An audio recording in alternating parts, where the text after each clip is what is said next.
think I'm here. Hello again. And wasn't that a great panel? A wonderful panel about the opportunities in investment. Now, here's a sobering statistic from the World Bank. There are 326 million adults in sub-Saharan Africa that are what they call unbanked. People who have no access to financial services.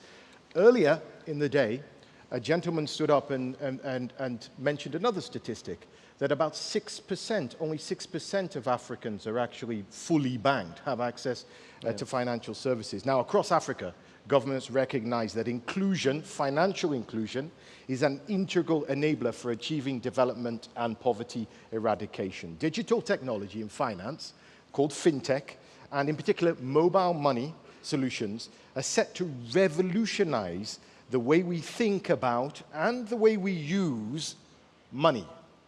To discuss the opportunities and potential, I have three very wise men for you.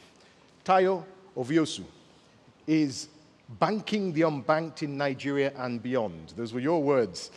Tayo is the founder and chief executive officer of Paga, Nigeria's leading mobile payment service. He launched it in 2009 with his own money. 8 years in, Paga has processed more than 31 million transactions, totaling the Naira equivalent of 1.3 billion US dollars. In his own home country of Rwanda, right next to Tayo, is Luis Antoine Muhire, and he's urging banks to wake up to the possibilities a cashless society holds. Luis is the founder and CEO of Mergims, and Mergims is a fintech startup that makes online payment easy for merchants across Africa. Last but not least, to my far right, as a student, a young student growing up in Dubai, Arif Amiri was keenly interested in flying. He wanted to be a pilot. He wanted to pursue a career in aviation. But destiny had other ideas, and they had high-flying plans for him nonetheless. Arif started out as a banker, then he moved on to real estate development with Dubai-based Emir Properties, and now he's the CEO of the Dubai International Financial Center, DIFC. Give them a round of applause, please. Across Africa, gentlemen, cash is still king, but in Europe too, cash is still king. But this brave new world of a cashless society offers tremendous possibilities. Let me ask you the very simple question. What is the future of money? Tayo. First of all, thank you very much, Mark, and thank you for having me here. It's a real pleasure. So the way I think about it is that what money does for us, if you think of it, is a problem that has existed all of time, right? I have something of value, and I want to exchange it with you. How do I do it? And that's what we use money for. And that problem will always exist. So the way I think about solving this problem is that it will always have different solutions over time. My sense is that the future of money is a world where physical notes no longer exist. And I think that world is not very far. In fact, I predict that in my lifetime, at least one country in the world will go completely digital. I think it could be Sweden, but I think a place like the UAE actually has the potential to make it happen as well. And I'll be interested to hear ideas around what's going on here. But I think this wave of going digital is happening across Africa. And we're seeing mobile money in different countries drive that lead. And to go digital, though, one of the things that is very interesting about this is that to go digital, you need a human touch as well, right? Because for the person who is in Ketu in Lagos, which is a very densely populated place, who is not yet comfortable with the idea of doing everything online, etc., but uses the hard, cold cash. 90% of transactions in Nigeria, and indeed across Africa, are done cash. For that person to adopt a digital solution, somebody needs to teach them how to do that. Someone needs to bring them into that fold. And that's what we're doing, and we're seeing others do, using networks of agents and people to help bring people into that fold. So I do think the future is a cashless world. I think there's going to be a transition period to make that happen. And I think Africa will eventually get there. I don't think Africa will be first, but I think Africa will get there. And this is perfect because West meets East here. Basically, you are mirror images of each other. Because Mergims, what you're talking about there, as I understand it, your company also empowers African merchants with low computer literacy, of course. It teaches them how to sell online, doesn't it? Absolutely. Maybe let me comment a little bit to what you said on the future of money. I believe infrastructure serves people first. So it's the people who determine if we go digital totally or not. And what you're seeing today, for example, there's a lot of movement of people. I think I was here in Dubai 2 weeks ago, and whenever I have to come here, then you have to convert my money in dollars. And when I land here, I have to convert in local currency. So every time I convert, I lose. So I think the more we see people moving around, getting, I don't want to say one word, because it won't be, but it will be the people who determine what's the future of the money.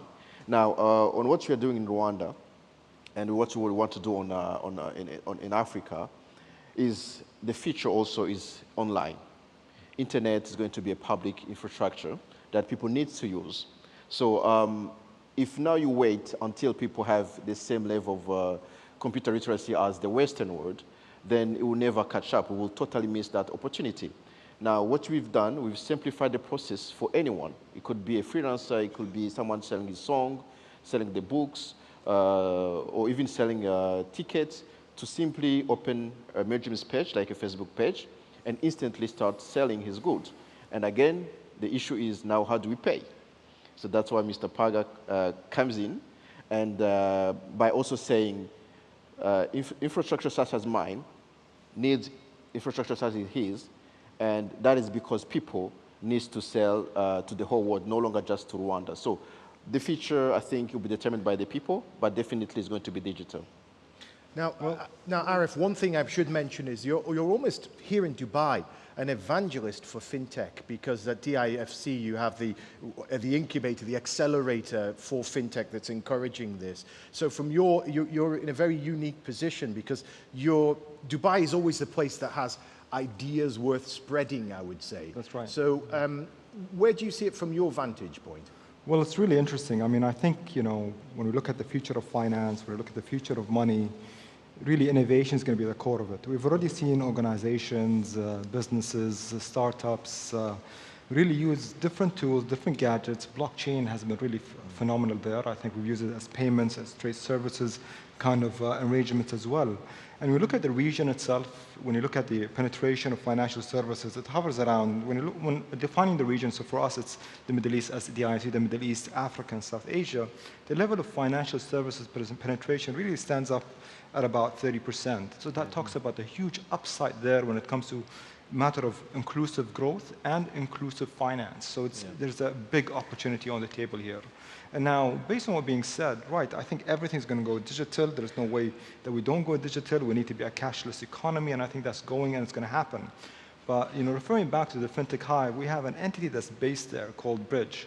And what's fascinating about them is that they actually make payment offline in a digital space. So how did you do that? Bluetooth technology. So you don't really need the online grid to actually make payments. Phenomenal work. So the possibilities are endless. One of the questions that comes to mind is that whenever we think about this brave new world of beyond money, of cryptocurrency and mobile wallets, we always think it's that versus traditional banking. My question, I guess, to you is, how is traditional banking engaging with fintech? Are the two sides merging from an African perspective? Because, of course, I guess you have to work with the banks, and the both of you, and also from your experience, where do the two meet? What is the relationship, and how do they go forward? If I may, I mean, usually when you talk about technology and financial institutions, there's always an understanding that financial institutions are actually a little bit scared, you know, that it's going to disrupt their business, take them out of business. But, you know, what we've actually seen through our experience at the Fintech Hive is, in fact, from global financial institutions to local financial institutions and regional, they've been actually welcoming it with open arms because they understand that without the innovation, without the disruption, they'd rather be a part of the process. So in fact, we have global banks, global asset managers, global institutions working together hand in hand with growth companies, startups to really be able to actually make their proposition a little bit more efficient, ensure there's more inclusivity, and be able to open their proposition a little bit more. I wish the Nigerian banks were as cooperative. But, absolutely. But I mean, look, I think and I would have said that to the MD of Standard Bank today as well. I mean, great bank, but look, the reality is in Nigeria, which I know very well, that there are 23 banks. And all together, they have 5,000 bank branches. There are only 26 million banked Nigerians in a country of 180 million people. So there's a massive population that is unbanked. And the key issue about reaching them is a distribution network. And there's a real opportunity for the banks to work with players like Paga, right? Because we've gone out and we've built a distribution network to reach this mass market. We have 13,000 agents, we call them. These are retail shops where you can go into and get financial services rendered to you. And we see this as a pathway to bank the unbanked and to bring people into this digital future we're talking about. Do they see it as a pathway? Do they see the relationship? We think some of them see it. Are they welcoming you? Some of them see it, but a good portion don't yet see it. And I think what's really different in Nigeria, from my perspective about the banking sector, is it's not yet as competitive, right? If you look at the ability to just put money in T-bills and sit on that, or do business with the government, right? It's not yet to the point where you think about retail very strongly. So they don't yet see it, but there's a real opportunity to work with a bank or banks to leverage our platform to offer financial services to the mass market.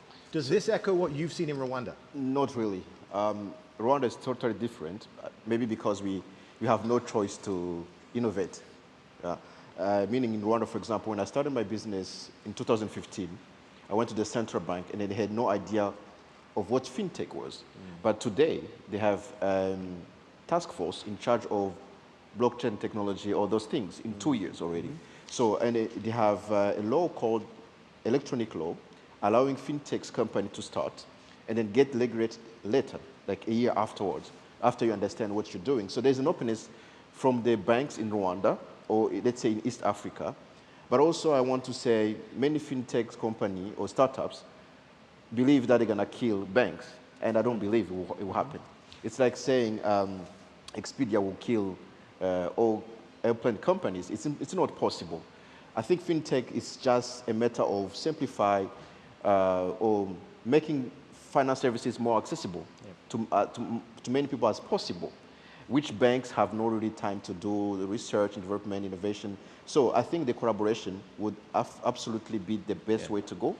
And in Switzerland, they have understood that. In East Africa, they understand that. And I think ultimately the rest of the world will understand you have to collaborate together. As you were saying, for example, the level of penetration in terms of banking is still low everywhere. Today, fintech companies such as mine will be able necessarily to reach 80% of the Rwandans if our plan works well next year.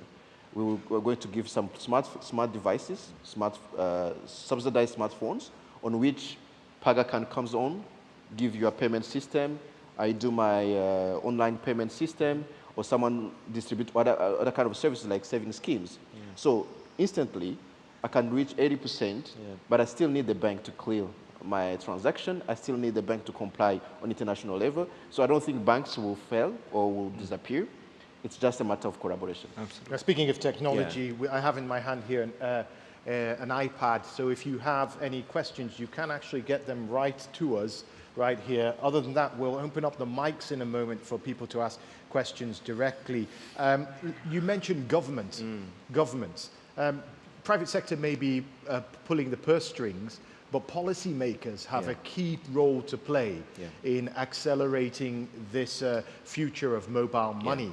I want to bring all of you in because one of the great things, one of the ideas worth spreading from Dubai is the way that government and private sector work in harmony very quickly sometimes to make decisions that will accelerate certain areas in government. As a Nigerian, like Tayo, we wish we could say the same. But alas, things can move very slowly. Tayo, you talking about serviceable modern ICT regulations. You had 2 years of inactivity, while the financial regulator, the Central Bank of Nigeria, delayed your operating license. Am I right? You were asked about how frustrating this was once, and you know what his answer was? It's Nigeria. But I mean, that's a point. I mean, you've got to get policymakers moving in step with the technology, because the technology is moving so quickly. Absolutely. No, this is a very important point. And I think we're fortunate in Nigeria now that the regulator has now come around to understanding this space. Similar to your experience, they didn't know what this was all about when we first went to them. But today, the Nigerian regulator is even going as far as strongly considering setting up a regulatory sandbox, you know, to allow for ideas to, first of all, start, and then let's see how it goes before we regulate it. Well, in our case, what they did is they said, wait until, let's regulate first. And actually, the regulation they came up with was actually good in the end. There were some things that were, you know, bad about it. So, for example, we're talking about a country where majority of people are unbanked, and the regulation said you could not send anything more than, I think at the time, it was $15 per transaction. They cut it off at $15. At $15, right? And you're like, look, there's no one who sends $15. People save money and then send money back home, right? So immediately that was an issue, right? And it took them a while to understand that, and now they've raised it. So, you know, it takes a while, but I think the regulator at least has been listening to us and to the industry as a whole. But we do think it's important that regulators play an active role with private sector. Well, I'll tell you something you don't know. I was with the central bank governor, Nigerian central bank governor, on Friday in London at the London Stock Exchange. And he was singing the praises of new technology companies like Oga Taxi, which is a local version of Uber. And he was berating investors, saying that if Uber had been launched in Nigeria back in the day, it would never have gotten financing because domestic financial investors are too timid about new ideas that don't smell familiar. And that they should, both the stock exchange and investors should start being more intrepid in their investments, because that's a big problem, isn't it? It's very easy if you're launching a supermarket, a shopping mall, or something that they recognize, a real estate developer. When you say, hey, I've got this idea for mobile money, or I've got this idea for an Uber-like cabs, the investors draw back. Is that what you guys have found? Well, I think really you need to set up an environment that is friendly for innovation. And you really need, by that means, allow people to experiment, be able to really test their innovation. And if you're not able to test your innovation, then that's the first hurdle that you won't be able to come. So forget about innovation altogether. Many moving elements as well come very, very close to one another and as important to one another. One of them is having access to talent and availability of talent, and be able to really make sure they're able to stay, grow, and advance in their careers. Regulations is extremely important. At the DIFC, we've introduced an innovation testing license just to enable institutions and young startup and growth companies to be able to really test their product with data that is important and critical. So it's a moving element of everything altogether, and ability to test in an environment that is friendly for testing is critical. And if you don't have that, you really can't progress far. Yeah, and he brings up such a good point. We're talking capital, but capacity. Getting the right people. I know this is one of the things you feel very strongly. Getting educated, skilled individuals right now that we start training in Africa that can be ready for this. Because if they're not there, there is no growth. Yeah, and this is really on both sides very important. And one of the things I'm very excited about going on in Rwanda actually is that Carnegie Mellon University has set up a computer science master's program right in Rwanda, training over 100 engineers every year. They just increased their capacity. It's going to be 300 from about 11 different countries. And what they're doing, and what I love about this program, it's not getting enough news, which is interesting to me, is training engineers and scientists for Africa. who are thinking about African problems. So I think that's going to be good in terms of access to talent going forward. But in terms of financing, and I think this is a real opportunity for the UAE and the Middle East in terms of working with African countries, right? Because I think Nigeria, at least, I think of it as being where the US was when J. Rockefeller was the wealthiest man in the US. You had a lot of wealthy people who had created big businesses by them doing it on their own. And so their view was not yet one about investing in other people, right? And so the wealthy Nigerians are not yet investing in other people locally. And so what you see is you have foreigners coming in to make those investments. So if I look at Paga as an example, vast majority of our capital has come from abroad. Where right? where is your capital coming from? US, UK, From primarily, the UK? And then also the Netherlands, right? So we have this three sort of nexus, and I actually think we need to be looking more eastward, right, as we go forward. But yeah, that's sort of where we Luis, come from. why did you smile when he said his money came from the UK? I mean, it's a reality. I mean, the startup ecosystem, specifically the fintech in Africa, it's something new. So I'm not surprised. Me too, I'm getting money from Netherlands and elsewhere, but Rwanda. In Rwanda, I get some grants, 10K, 20K, but that's for us nothing. But allow me to take you back a little bit on regulatory authorities and the startups. How should we work? I think also for the startup should consider the whole chain value. What value are you adding? It's not because there's a technology. You should bring it. What I see often in Rwanda, some kid will see it and see something on, I don't know, on National Geography, and all of a sudden he's copying and cutting the same thing. And we don't need that. So you go to the central bank, you say, I need that. But what do you need blockchain today, for example? So for us, we had to go back and say, okay, we need blockchain because, for example, in the case of pharmacy, when someone will be paying something from the pharmacy in Rwanda, he'll be able to validate if it's still good, and then when it was produced, and you know the whole information that you can't just get easily if you are not highly educated. So now you go back to the central bank, you explain that, definitely they will give you the permit. But today you see fintechs, they will just jump to the central bank and say, you're not allowing us. So it's really a matter of adding value. The infrastructure shouldn't lead the people. People should lead the infrastructure. So now back to the finance, there is a long way to go. Definitely. Many startups are not even financeable, if I can say that. Someone comes in and gives you some math like, okay, 600 billion going to Africa in remittances. If I can just get 1% of that, I have a business. But that's not the pitch. What are you bringing more that Western Union can do? So it's a matter of, it's an ecosystem has to grow. And of course, we entrepreneurs, we have to lead. But also adding value, it's very important. But for now, there's no money in Africa. Maybe we'll get it from Middle East, maybe. But Don't put for now, forget that. about that being financed at, let's say, $1 million and up. Yeah. You can get it from Africa. Am I sensing that there could possibly be a fintech gold rush about to happen? And it would probably, the winners of this would probably be those people who can motivate and educate people at the bottom of the pyramid fastest to some degree. In a way, creating your fintech army that would position you. Is that, Absolutely. am I thinking that's probably how it will work For instance, for us, as I was saying, we have a plan, we are raising $1 million to buy smartphones that will be giving to Rwandans with a small job. And we allow them to pay that on 2 years.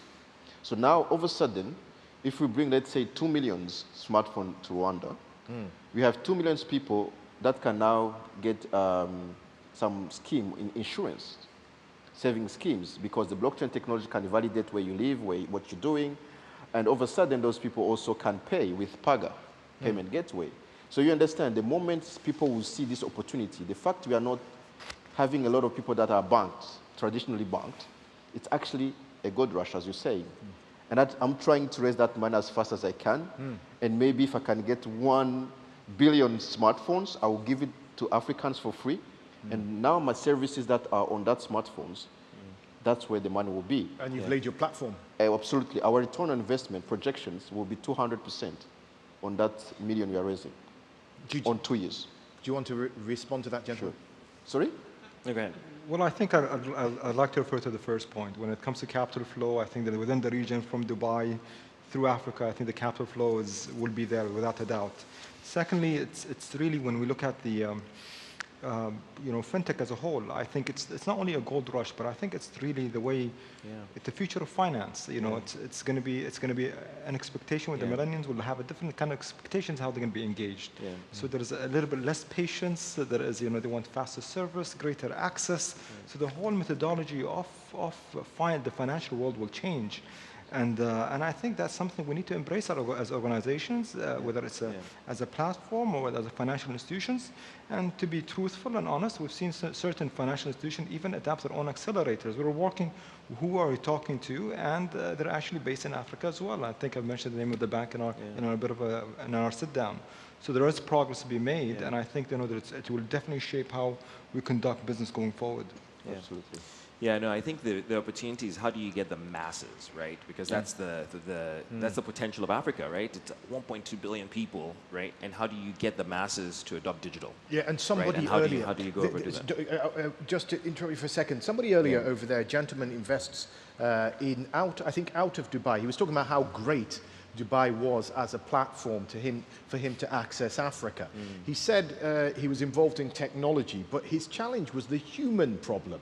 That the technology was there, but the problem was there was a disconnect with the human problem. So that small-scale farmer, to actually engage that small-scale farmer, because it's not just if you build it, they will come. No. You also have to have a concerted strategy for making sure that people use that technology and can have access. And this is what and when I talk about the need for a human touch, right, to move people for that transition to digital, that's what I mean, right? And so the way I think about it is you need someone who's that intermediary, who's able to explain and help bring somebody on board. Demystify. Right? I mean, just a basic example, I'll use myself, right? The first time I got to the US, and I saw people picking up a phone and not listening for a dial tone. I was like, are you serious?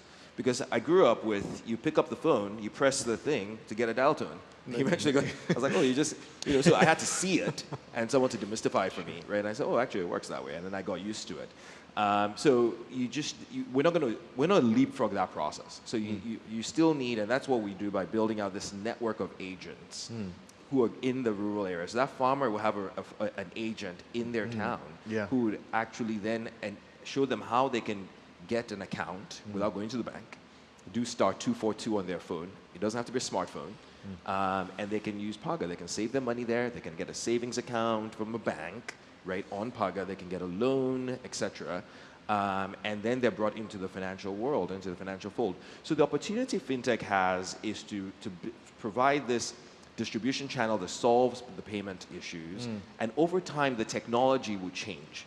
Right, and the technology will continue to adopt, and innovation will continue to come through. And you're also harnessing something we have, which is population. Absolutely. We have a huge number of people. The fastest population growth is going to happen in Africa over the next few years, and so you can put thousands of people on the ground and you can employ them. If we're thinking 100 years out, Nigeria is the second largest country in the world. Yes, and so let's go back to, we touched on it, but let's delve a bit deeper on blockchain and cryptocurrency. Very exciting, not just across West, but also in Africa too. Absolutely. I mean, I go to many conferences where it's brought up. We don't quite understand it many times, but we understand that there's massive potential there for its adoption. And is there even more, are we even more suited in Africa for blockchain and cryptocurrency to some degree than Western peers? Because hard currency of developed countries it already satisfies the needs of most of their citizens. Yet in African, that's in contrast to how we fall short in financial services in Africa. One of key areas that comes to mind is remittance payments. Now, remittance payments are not to be underestimated. Did you know that more money flows from remittance payments? This is families, as you say, saving up money and sending it to their relatives or their businesses in Africa, than the entire amount of aid from around the world that flows into Africa. So I just want you to comment on the possibilities of blockchain and cryptocurrency. Absolutely. Now you've explained the remittance case. Let me, for example, go for the loan, interest loan.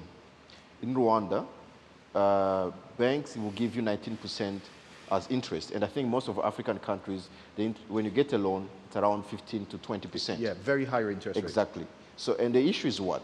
Simply they have no idea how your business is growing. So they are taking risk every time they give you money.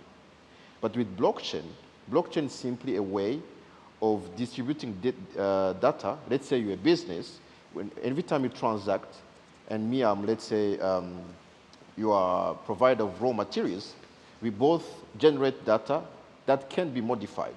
So when you come to the bank to get a loan, they will request the same data, and then no one can lie from you. So now they can know how your business is growing.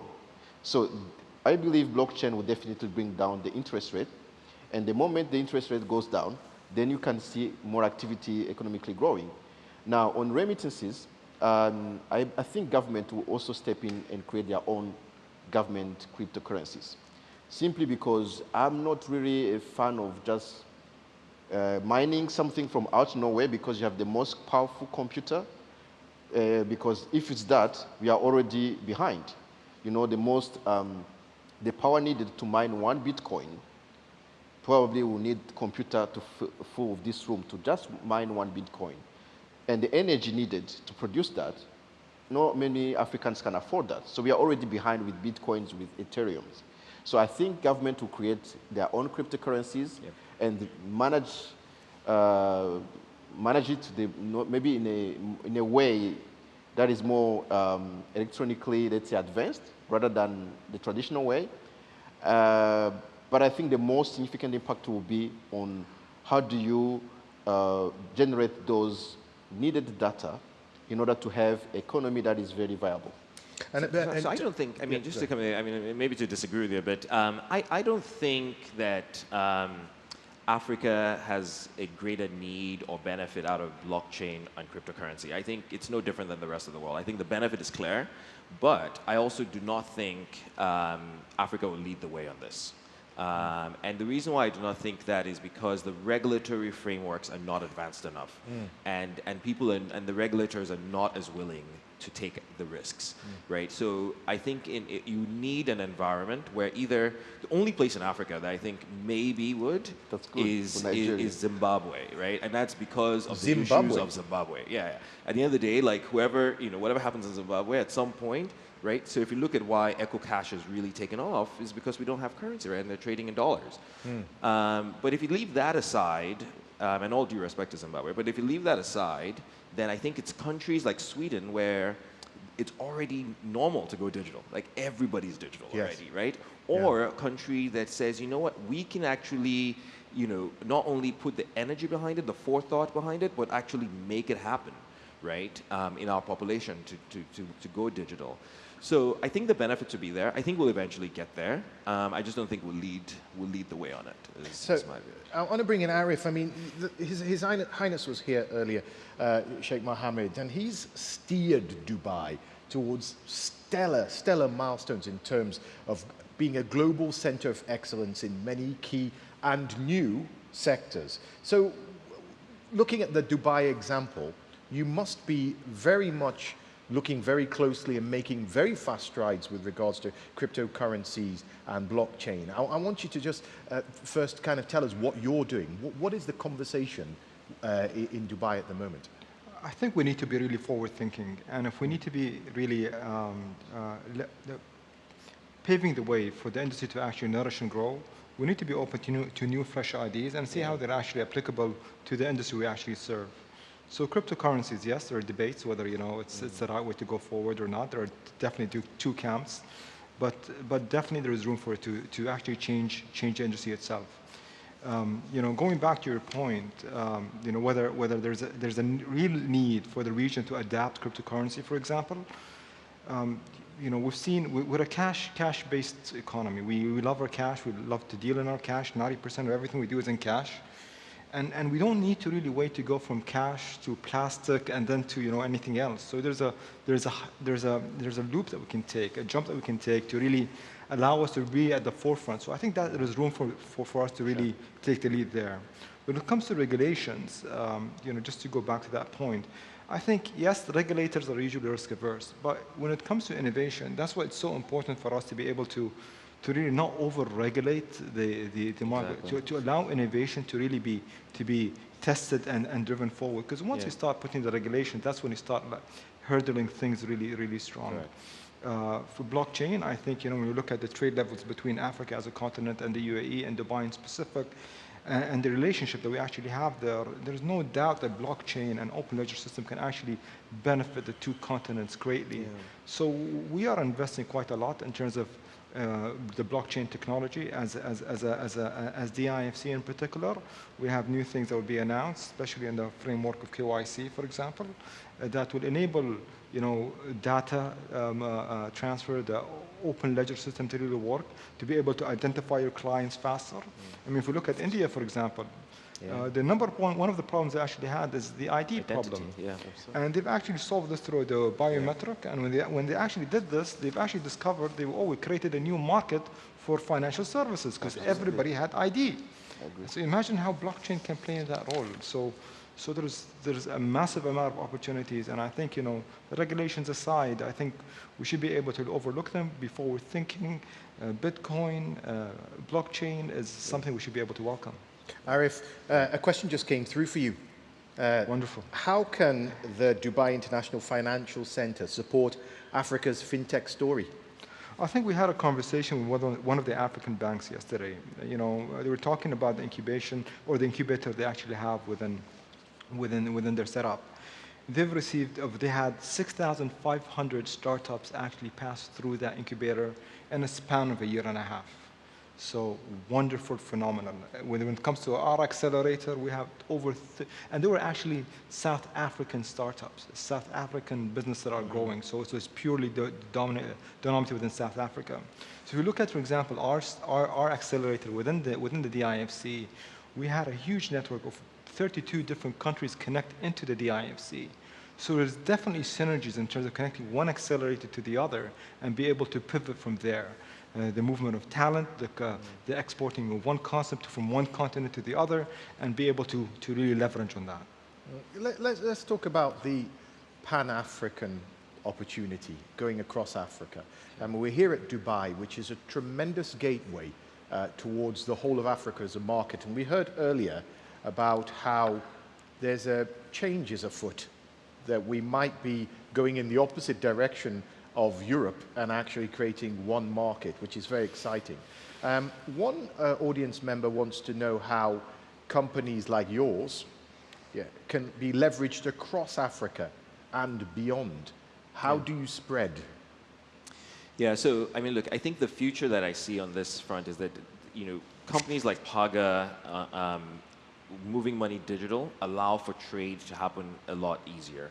So I should be able to go into Rwanda and use my Paga account, right? Use money in my Paga account very easily and let behind the scenes that exchange happen. I should be able to come to Dubai and exchange that. So already today, we actually do this with the UAE, where we allow for trade from UAE into Nigeria. So we work with a company called TerraPay based out of here, and you can send money into Nigeria for trade. So we should allow for, and I think as we start seeing this one market come together, and regulators agree on policy that allow for digital transfer out.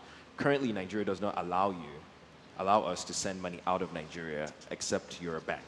They allow for money in for the fintechs. So that needs to change, right? And as that changes, it will enable a lot of all of these trade to go on. So yeah, absolutely. Let me add a layer on what you just said.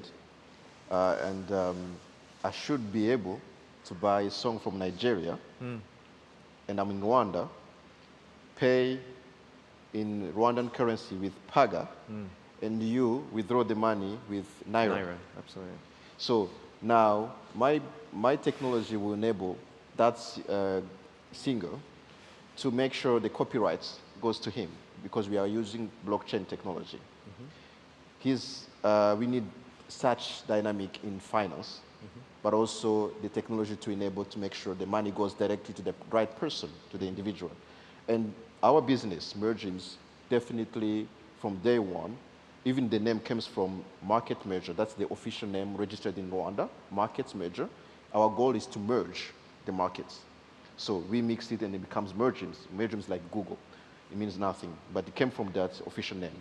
So our goal is definitely to be Pan-African, and most importantly, if we can be for emerging markets, that would be awesome, meaning Middle East, South Asia, Latin America, and Paga working in, I don't know, in Dubai, working in Latin America, and someone upload his song there, he can sell it in Africa. That's how it's the future of my company. Shall we take some questions from the audience? The human touch, as you said. Is there anybody that wants to come forward to the microphones? This gentleman here in the red tie, if you could go there, your microphone's over there. Now, just tell us who you are and ask a brief question, please. Thank you. My name is Innocent. I come from Rwanda, and great work, gentlemen, out there. My question to you is, when you look at the predominant way merchants work, is they charge 2-3%. Actually, they pay to their acquirers. Now, how are we going to tackle that? Because I believe that is one of the hindrances that we have in terms of getting that mom and pop shop next door to be able to accept a digital payment. Yeah. Yeah, and it's a very good question. And that's a legacy issue, right? Because a lot of payments today have been, at least digital payments, have been going through the MasterCards and the Visas of the world. And there are a lot of people in that process, right? And a lot of people that have to get paid in that process. Now, if you are in a complete digital wallet world, right, the cost of a transaction on a complete digital world is near zero, right? I mean, it's not zero, but it's near zero at scale. Right, so what going digital actually will do eventually is reduce costs for everyone. And this is why I think it's an imperative to say, how do we bank the unbanked, and how do we get the mass market using digital platforms?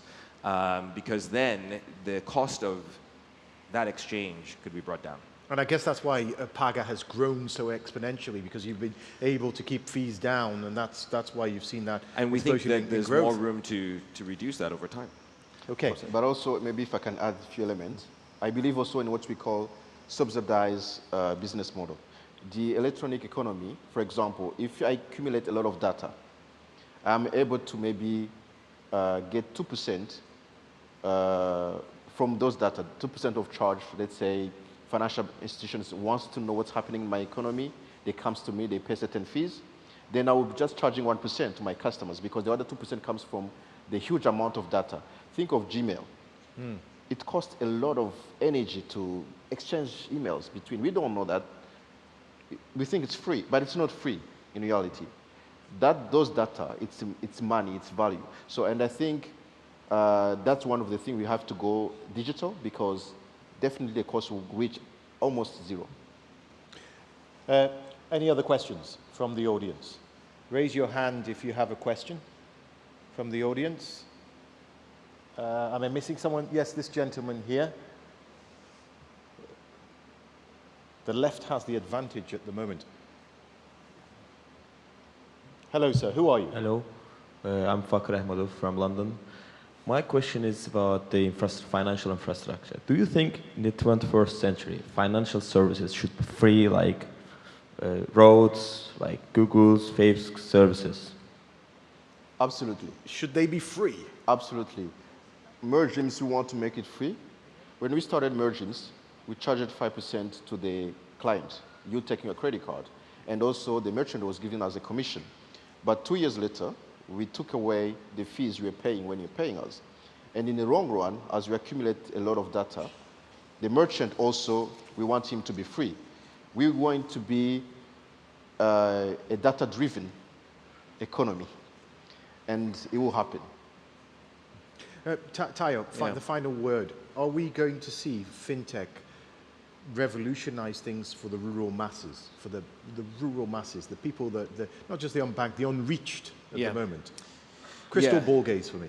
Yeah, no, I definitely think that we're going to see Fintech revolutionize and bank the unbanked across Africa. We're already seeing this happen. And the way it happens is going to be through platforms such as ours, letting, building out agents in local parts of the community and allowing people to come into the financial fold, right? And I think that the potential is massive, and we just need governments across the continent to allow for innovation to happen, right? To allow for us to be able to flourish, work with financial institutions to offer financial services to the mass market. And that's going to enable trade across Africa and with the UAE in a smooth way. Well, actually, if I can comment quickly on that one, it's happening. Yeah. Like in East Africa, they're abolishing a lot of fees, roaming fees. There's a lot of fees going down. And that will allow startups or financial institutions to collaborate. Yeah. And we just need to be a little bit patient, but I'm sure, I'm very positive it will happen. There's a very bright future. Tayo, Louise, Arif, please stand and acknowledge applause from the crowd. We were talking about the future of money. Thank you. Thank you.